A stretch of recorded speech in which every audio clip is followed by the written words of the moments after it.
Praise the lord. ఈ దిన దేవుని వాగ్దానము. యేసు ఆయన పంపిన వాని యందు మీరు విశ్వాసం ఉంచుటయే దేవుని క్రియ అని వారితో చెప్పెను. యోహాను సువార్త 6వ అధ్యాయము 29వ వచనము. విశ్వాసమును గురించి మనం తెలుసుకోవాలి. విశ్వాసం అనేది చాలా అద్భుతమైనది. విశ్వాసము లేకుండా దేవునికి ఇష్టడై ఉండుట అసాధ్యమని బైబిల్ తెలియజేయుచున్నది. అది అంత కీలకమైనదిగా ముఖ్యమైనదిగా ఉండుటకు కారణం ఏమిటంటే, దేవుడు మన అనుగ్రహించదలిచిన శ్రేష్టమైనవి మనకు అందడానికి అది సాధ్యమై ఉండుటయే. అందుచేతనే దేవుడు తన ప్రజలకు విశ్వాసమును గురించి శిక్షణ ఇస్తున్నాడు.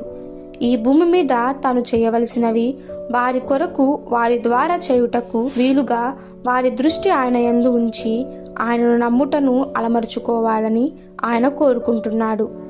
కానీ మనం ఆత్మీయ పరిచర్య అంతటి యందు కట్టుబడి ఉండుట, నమ్ముకొని ఉండుట, ఆధారపడి ఉండుట అనే వాటిని దేవుడి కంటే ఎక్కువగా పూజింపకుండా జాగ్రత్త పడాలి. మన ప్రార్థన సమయాన్ని, బైబిల్ పఠనాన్ని, స్తుతులను, మనం చేసే సత్క్రియలను గౌరవించే వీలుంది.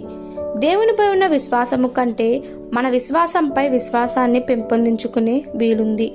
ఈ రెండిటికి మధ్య ఉన్న తేడా చాలా పలుచున కనుక ఈ విషయము చాలా భీతికరముగా ఉంది. కానీ గుర్తించుకోవాల్సిన విషయం ఏమిటంటే, ఇవన్నీ ఎంత మంచివైనప్పటికీ ఇవి కేవలం మనం దేవుని నుండి పొందే మార్గములై ఉన్నవి. ఈ దిన దేవుని వాగ్దానము మనందరి జీవితంలో నెరవేరులాగున ప్రభు కృప మనకి తోడై ఉండునుగాక. ఆమెన్. God bless you.